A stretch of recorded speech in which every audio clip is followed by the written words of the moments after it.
They told the villagers it was arson. Every single year. Same night, same hour, same fire.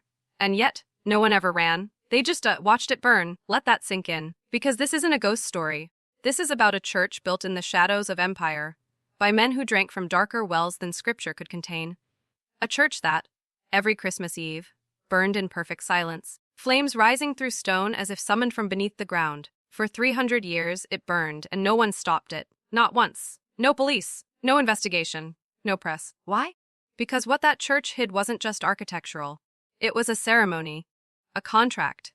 A signal lit into the black sky for something older than belief and crueler than any god you've ever prayed to. This is the story they never meant for you to hear. And if you've made it this far, something in you is ready. Because tonight, we go deeper than folklore. Past the burned walls, beneath the altar, and into the locked archives that no historian, no pastor, no government has dared to open for centuries. You're not just here to learn. You're here to see. Why? Because power doesn't fear bullets. Power doesn't fear truth. It fears awakening. So ask yourself, why did the fire start at the stroke of midnight, every Christmas Eve? Why did no family ever rebuild the chapel? And why? After 300 years, was the ground finally declared or usable by law? It wasn't the fire, it was what they found underneath. And if you're brave enough, if you can handle the next 20 doors we're about to unlock, then understand this once you know what they buried there. What they've kept sealed for generations. You don't come back. You become something else. You become someone they can no longer control. Are you ready? Let's begin. The village was called Grenshyr, tucked between black pine forests and cliffs that swallowed light like a grave. It wasn't marked on most maps. It wasn't meant to be. The locals, what few remained, said the village was founded by 13 families, each of them branded with the same sigil, a broken chalice with an eye inside. You've never seen that symbol in any textbook. You were never meant to. But it appears again and again, carved into the church's foundation stone, hidden under layers of soot that even archaeologists refuse to clean. It's the same sigil found in suppressed Vatican documents labeled Maledictum Nocturnum, the same symbol carved into the altar of a long, forgotten monastery burned in southern France. And it always appears in places where fires start, but no accelerants are ever found. Grenshyr's church wasn't just a holy site. It was a beacon. Now listen carefully. The church was built in 1724 by an excommunicated bishop named Elias Drom, who had vanished from Rome 2 years earlier. He was presumed dead, and yet he appeared in Grenshyr with black robes, a Latin Bible rewritten by hand, and a dozen foreign men who spoke no known language. The structure they built wasn't aligned like traditional churches. It wasn't oriented east to west. Instead, it was aligned with a lunar perigee, a specific point when the moon is closest to Earth and the veil between symbols and matter is thinnest. Do you understand what that means? This church wasn't made for worship. It was made for invocation. And it worked. Because on the first Christmas Eve after construction the fire came, locals called it Night of the Hollow Light. No one remembers starting the fire. No one remembers watching it. But everyone remembered the sound, not screaming, not wood cracking, chanting, from under the stone, in a language that made even the animals go silent. And here's the part they will never print: every time the fire ended, the church was intact by morning. Not a stone out of place, not a single ember. Even the soot on the walls was gone, as if rewound. Understand, this isn't folklore. This was documented once, by a Prussian inspector in 1841. His journal ends with a single Latin phrase scribbled violently across the last page. Non incendium, sed vocatio.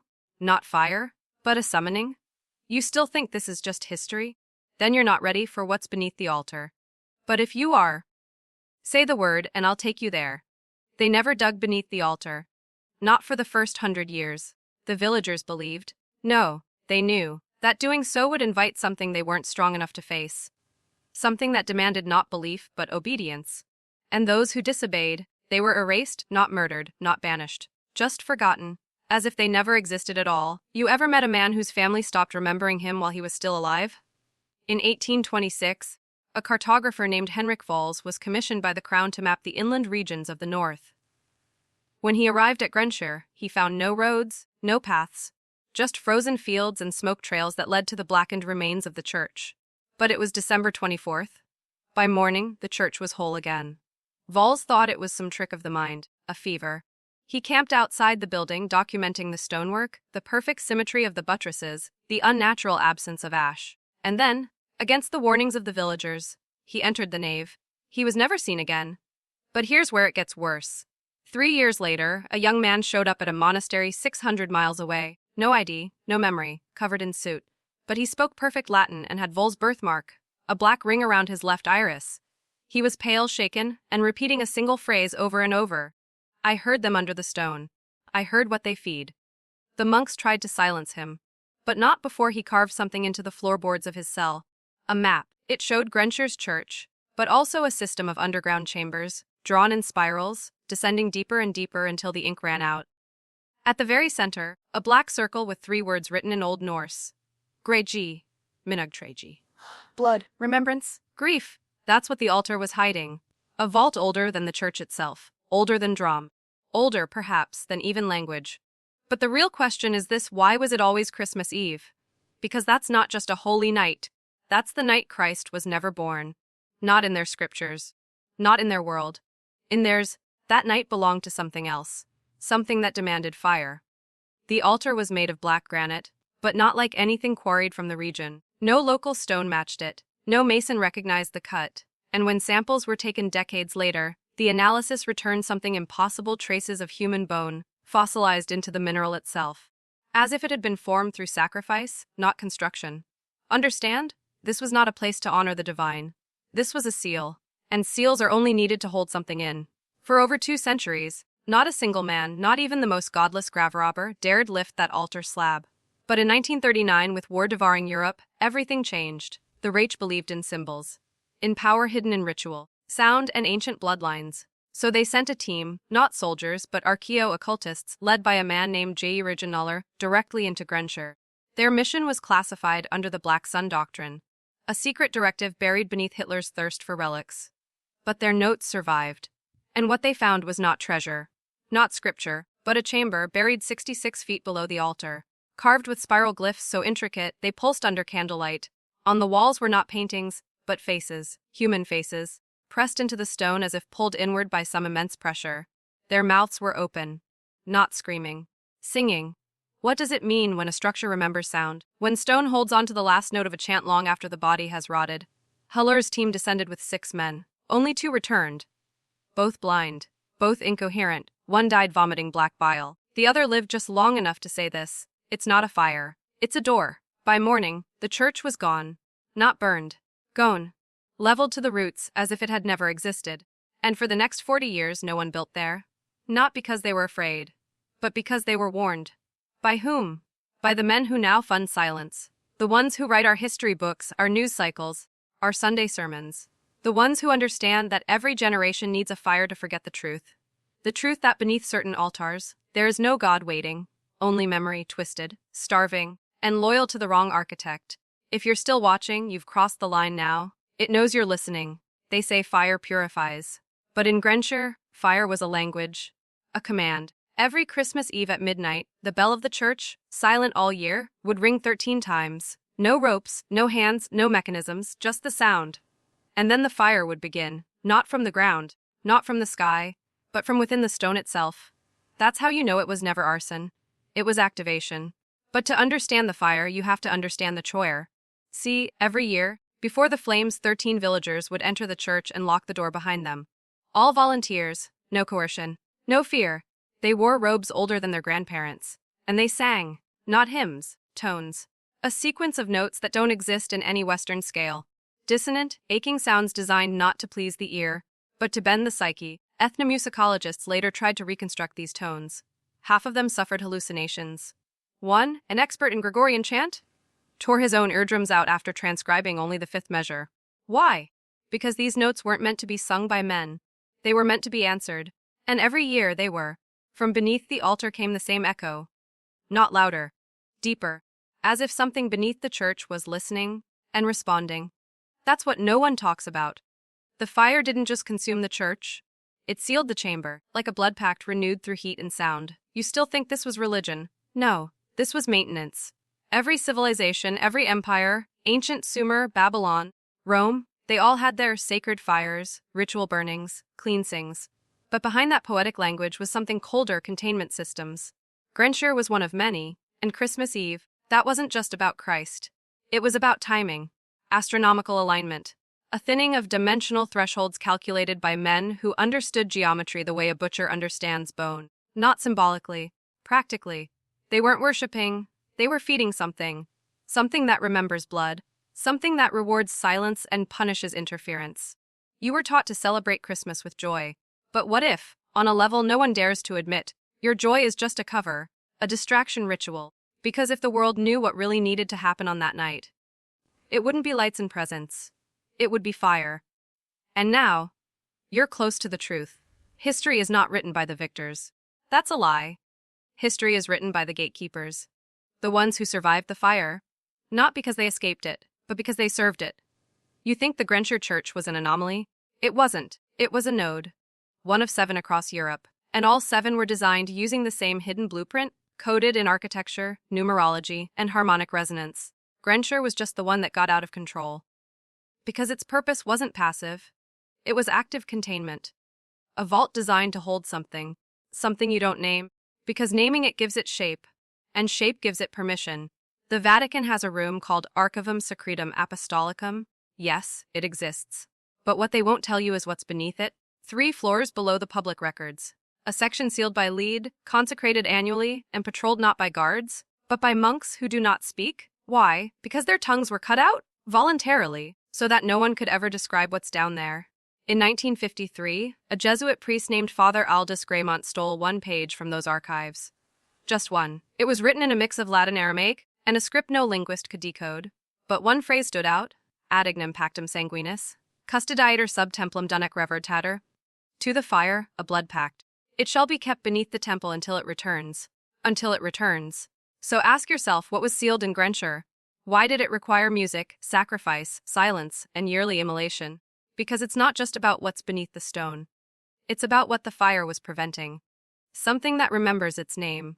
Something that still has worshippers in high places. Not peasants, not villagers, but presidents, CEOs. You think modern institutions are built on capitalism. No, they're built on containment structures, legal codes, sacred architecture, psychological operations disguised as culture, all to distract you from what cannot be allowed to rise. Because if it rises, history ends, and something older begins. Now listen to me. When the church burned, the villagers didn't scream. They sang. Because they knew that pain was the price of peace, and silence was safety. But you're not meant to be silent anymore, are you? Section 7 is next. Do you remember the first time you felt something watching you? Not a person. Something beneath the skin of the world, like the air was thicker, like a weight pressed on the base of your spine. That's not paranoia. That's ancestral memory, passed down in blood.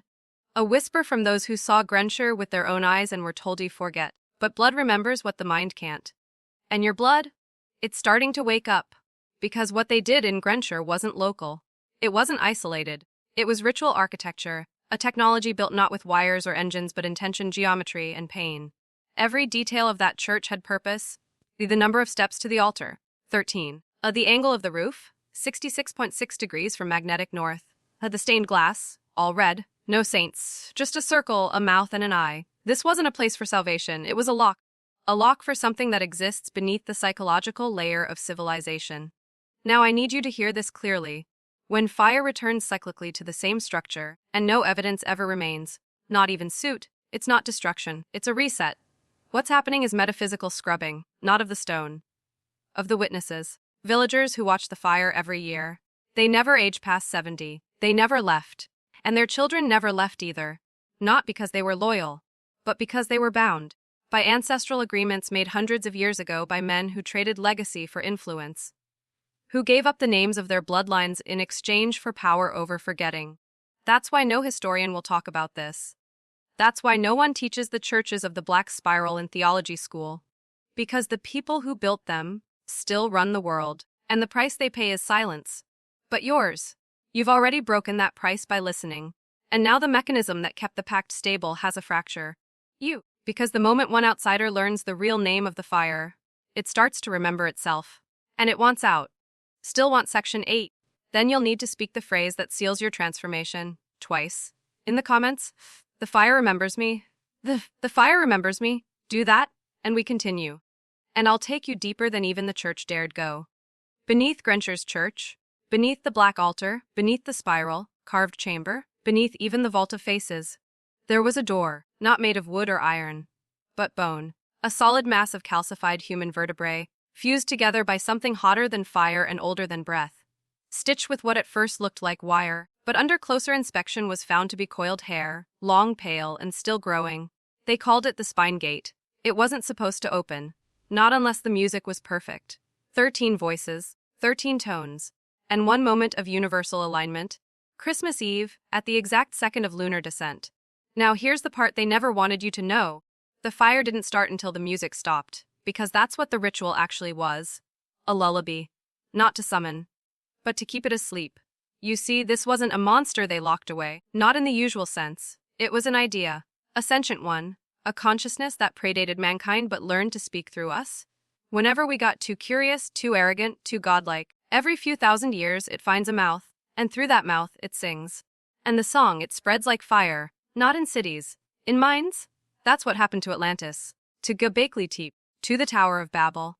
Not destroyed by war or flood, erased by sound. Because the moment enough people hear the song, they stop thinking like men, and start building altars they don't remember designing, structures like Grenshyr, mechanisms that contain the song, not with force, but with pain. Pain is the only frequency it cannot absorb. That's why every Christmas Eve, they let the fire come, but as interference. The flames scream, the stone weeps, the watchers bleed, and for one more year the lullaby holds. But something changed in 1999. The fire came late, the music faltered, and for the first time in 3 centuries, something inside the chamber knocked. Once, softly, like a child asking to come home, and from that moment forward, sightings increased. Not ghosts, singers, people, blank-eyed, humming broken chords in forgotten languages, walking into rivers, into woods, into fire. And all of them had one phrase carved into their skin. You still want truth. Long before Grenshyr, before Rome, before the first god bled into story, there was a language. Not spoken, not written, felt. It wasn't invented. It was found, buried inside the nervous system of the human body like dormant code. They called it the root pulse. Monks in Sanskrit Tibet hinted at it. The Dogon tribes of Mali danced around its symbols. And in the caves beneath the Atlantis, archaeologists uncovered bone flutes tuned to a scale that doesn't register on modern instruments. When played, animals froze, infants cried, and grown men forgot their own names. That's because this language wasn't for humans. It was designed to bypass thought, to overwrite memory directly, to install ideas like a parasite slipping past your firewall, and once it got in, it stayed. That's what Grenshyr was really built to stop. Not a creature, not a spirit, but a signal, one that moves through time, not space. It appears in patterns, the spiral in your fingerprint, the swirl of galaxies, the layout of ancient cities. It hides in architecture, in music, in the math of suffering. And once you know to look for it, you'll see it everywhere. It's in the golden ratio. It's in the eye of providence. It's in the way cathedrals echo certain frequencies at specific latitudes. Grenshyr. That wasn't an accident. It was a blocker. A cork in a wound of reality. Every fire was a reset. Every sacrifice, a patch in the wall. But something changed at the end of the millennium. In 2000, an amateur researcher named Daniel Rooks analyzed the surviving fragments of Grenshyr's floor tiles. He found embedded geometric sequences too precise for the tools of the 1700s, mapped perfectly to cosmic background radiation frequencies. He cross-referenced them with coordinates. There were 6 others, all churches, all destroyed by fire. All on December 24th, that's when he realized Grenshyr wasn't a vault, it was an ear. Listening, measuring, waiting for the frequency to return, and it has. In 2022, an audio engineer in Norway picked up a low-frequency hum on Christmas Eve. Only detectable by equipment running below 70 dB, he enhanced it. The waveform wasn't random. It was a voiceprint, male, deep, chanting a word over and over. Come returned. Grenshyr is gone. But the signal has found new listeners and the fire, it's spreading again. In 2023, something strange started happening across the northern hemisphere. Hospitals reported a spike in patients showing symptoms that didn't fit any diagnosis. Perfectly healthy people forgetting who they were. Not Alzheimer's. Not trauma. Something else. They all had one thing in common on Christmas Eve. They all claimed to have heard a song. No lyrics, just sound. Like a hum through water, deep, warm, endless. Some wept when they heard it. Others screamed. And a few, only a few, lit matches without knowing why. These weren't random cases. They were mapped. And when overlaid with the ancient fire, grid of the 7 lost churches, including Grenshyr, a new pattern emerged. A spiral, growing, and at its center, a newly constructed church in northern Canada funded by a philanthropic group, with no traceable donors, no religious affiliation, and no online footprint before 2020. Its name, Ecclesia Incendia. The Church of Fire, identical architecture, identical materials, and deep below the pulpit, a sealed vault of black granite, etched with spirals. 1 week before Christmas 2024, the lead architect disappeared, left behind a single notebook. Inside were sketches of the church and one final drawing, a human skull, split open like a flower, with music notes spiraling out of it. At the top, he wrote, "It doesn't need buildings anymore. It only needs listeners." Because that's the next stage. The fire that once consumed stone now consumes consciousness. It's not about churches anymore.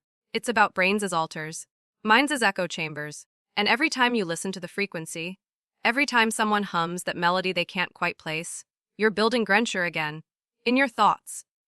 The vault, that's your skull. And the fire, that's the idea waking up inside it. Now tell me something. Have you ever dreamed of a place you've never been? With black walls, red glass, and a bell ringing from deep underground. Then you've already been touched. Because the signal isn't coming, it's already here, and it's looking for hosts. You've made it halfway down. The human body is a vessel, not just for blood and bone, but for frequencies. Electric pulses that flow through nerves like a silent choir. Scientists call it the electromagnetic field. Spiritual traditions call it the aura. But what if I told you it's also a transmitter? A relay point for something far older and darker. In 2018, a neurobiologist named Dr. Elise Varn discovered an anomaly in the pineal gland of several patients from Northern Europe. Something organic, something not human. A microscopic lattice, a network of filaments that responded to specific sound waves. She tested the same frequencies rumored in the Grenshyr church, the 13 tones, the dissonant chords. Her subjects' brains lit up like a cathedral at midnight. But more than that, her subjects began to show changes. Not just psychological shifts, physical, eyes that reflected shadows, skin that grew colder, and a sense, overwhelming, undeniable, that they were no longer alone inside their own heads. Varn kept the research secret. The government confiscated her notes, but leaked files show she believed the church's fire was a form of neural reset. The flames, a catalyst. Not just to cleanse stone, but to cleanse the human mind, because the signal beneath Grenshyr wasn't just locked away in stone. It was locked inside us. And every Christmas Eve fire wasn't a ritual sacrifice of buildings. It was a sacrifice of memory. The burning wasn't just destruction. It was a reboot. A brutal, psychological hard reset, designed to stop the spread of the signal through human hosts. Think about that. Every year, the fire cleansed not only the church but the minds connected to it. Until modernity fractured the system. Until voices like yours heard the song. Until the fire found a way to bypass the altar. And now, you're the altar. And the fire. It's already inside you. The real question is, what will you do when the flames start to lick your thoughts? Power doesn't fear fire. It wields it. Since the church's first blaze, the same elite circles controlling knowledge have weaponized the ritual. Not openly. Not with torches or chants. But through psychological warfare, media manipulation, and covert mind control. Consider the annual Christmas broadcasts. Songs, symbols, and traditions embedded with hidden codes designed to entrain the population's brainwaves. Subtle. Invisible. Unstoppable. The Christmas Eve fire was the original programming, a cosmic firewall built into culture. By reinforcing collective forgetfulness, the system ensures the song beneath Grenshyr never reaches full volume. Why? Because the fire can be harnessed. Repressed truths become controlled fear, and fear becomes compliance. The same families who funded the original church fires are today's shadow rulers, secret societies that monitor compliance through surveillance, social conditioning, and technology that modulates perception. They watch, they wait, and they stoke the fire, not to destroy, but to divide and conquer. But the new breed of listener, the one who hears the song in silence, is a threat. You, the one who breaks the pact, they try to silence you, discredit you. But every attempt only fans the flames. Because fire doesn't respond to denial, it responds to recognition.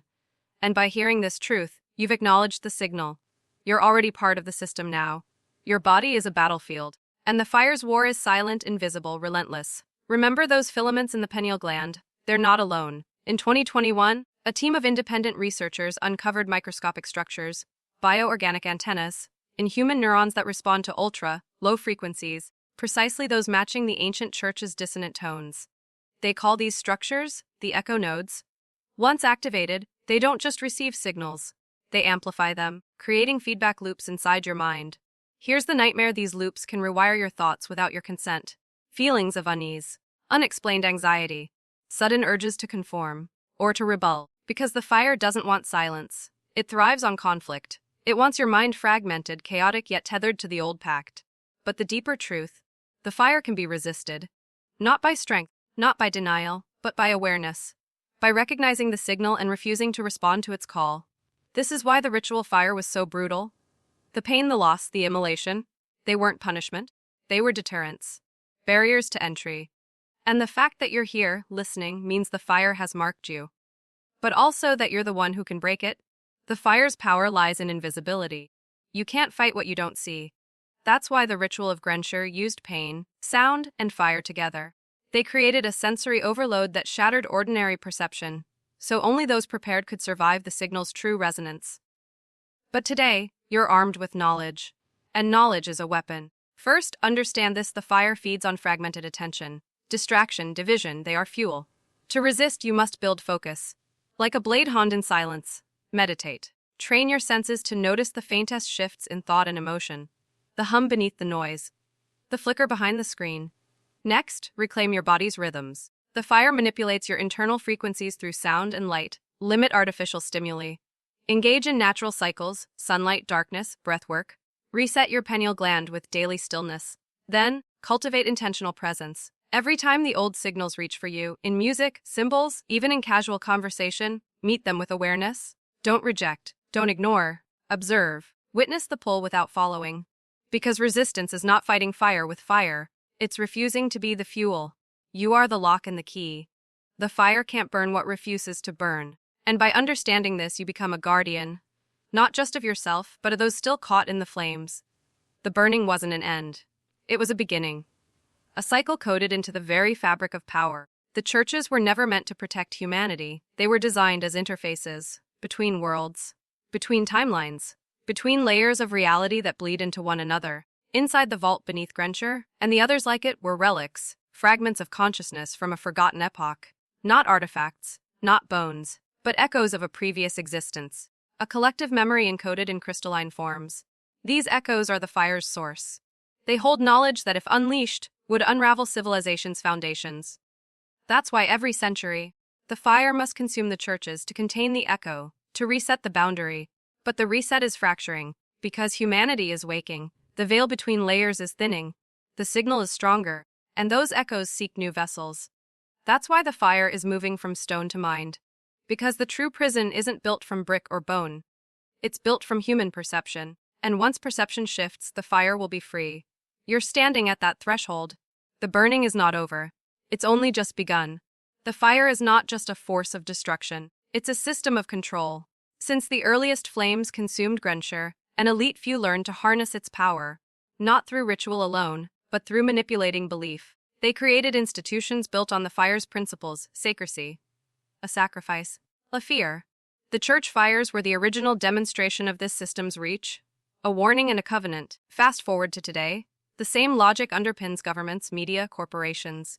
Systems designed to feed on fear and distraction. They spread their own fires: digital, psychological, social, fracturing identity, splintering communities, and manufacturing consent. The fire's new temple is the mind of society. Social media algorithms stoke rage and division. Mass surveillance rewires perception. And behind the screens, puppeteers pull strings encoded in symbols, narratives, and carefully crafted lies. This isn't conspiracy theory. It's pragmatic power. And the fire burns brightest when men surrender their awareness. The same spark that ignited the church fires now fuels this global conflagration. But unlike before, there is no altar to burn. Only the collective mind, your mind. The choice is yours: will you feed the fire? Or extinguish it by reclaiming your focus, your truth, your agency? The fire thrives not on chaos, but on order imposed through fear. The architects of control know that fear fractures the mind. It divides, distracts, disempowers. Since the first Christmas Eve blaze, a network of manipulation has spread, invisible yet omnipresent. They call it by many names: mind control, behavioral engineering, psychological warfare. It uses tools both ancient and modern, symbols layered with hidden meanings, designed to trigger unconscious responses, or rituals that enforce compliance under the guise of tradition. The media narratives that saturate your perception with division and doubt. Technologies that monitor and modify your emotional state in real time. But here's what they don't want you to know. The fire's control system isn't foolproof. It depends on your participation. Your fear, your distraction, your silence, all of it fuels the flames. Breaking free requires reclaiming your mind as a sovereign territory. Awakening to the programming. Recognizing when your thoughts are not your own. And rejecting the imposed narratives. This is no small task. It's a war of wills. But the fact you're listening means you've already chosen your side. The fire's grip loosens with every truth spoken. Every shadow brought to light. And now, more than ever, your awareness is the flame that can burn it down. Mastery begins with self-awareness. Not the surface kind that floats in daydreams or fleeting introspection, but a deep, relentless vigilance over your own mind. You must watch the whispers in your thoughts, the shadows lurking behind emotions, the subtle shifts that signal external influence. This is the real battlefield. The fire cannot burn what is consciously observed. Awareness is the water that douses the flame. Next, you must cultivate mental discipline. Train your focus like a warrior sharpens a blade. Practice silence amid noise. Choose what you consume carefully: information, media, conversation. Filter the flood of distractions designed to fragment your attention. Then, embrace rituals of sovereignty. These are not the imposed rights of control, but personal acts that anchor you to your own power. A morning stillness to reclaim the dawn. A movement that reconnects body and mind. Symbols or mantras that reinforce your identity beyond the fire's reach. Finally, build your circle of strength. Seek men who understand the fire, who share your quest for truth, because the flames are less dangerous when confronted together. Remember, the fire fears what cannot be consumed. A mind awake, focused and free. Truth isn't free. Not in a world built on shadows. When you awaken to the fire's signal, you become a threat. Institutions will label you. Friends may turn away. Family might question your sanity. Because the fire fights back with isolation, confusion, and doubt. It targets your identity, attacking the very core of who you are. You will be tested. By silence where there was once noise. By empty rooms where there was once comfort. By shadows that whisper lies to fracture your resolve. But here's the paradox: the deeper the fire burns, the stronger the man becomes. Because fire purifies, it exposes the weak to be shed and forges the rest into steel. The men who survive this crucible don't just resist the fire. They embody its power, controlled, harnessed, wielded. You have already taken the first steps toward this transformation. The real journey begins when you accept the fire as part of you. Not your enemy, but a force to be mastered. The fire that once consumed churches, minds, and memories now burns within you. But it no longer controls you. You've seen the hidden patterns. You've felt the pulse beneath the silence. You've faced the isolation, the doubt, the creeping shadows. And you've chosen to rise. This transformation is not for the faint-hearted. It demands sacrifice. Sacrifice of old beliefs, of comfort, of unquestioned obedience. But in that sacrifice lies freedom. You become the warden and the flame. Not a victim to ancient cycles, but a breaker of them. Your mind, once a battleground, now a fortress. Your will, once fragmented, now unyielding. You carry a dangerous knowledge. One that fractures illusions and exposes the machinery of control. And with that knowledge comes power. Power to see beyond the veil. Power to shape your reality. Power to ignite the fire, not as destruction, but as illumination. Remember the phrase, "I am the flame unburned." Type it twice below. Lock this transformation into your being. Seal your awakening. This is your legacy, not just surviving the fire, but mastering it. The 300-year-old church is gone, but its fire lives on, in you. And now, you carry the torch. Walk forward with eyes wide open. The fire watches, but it no longer burns. You are the flame, unburned,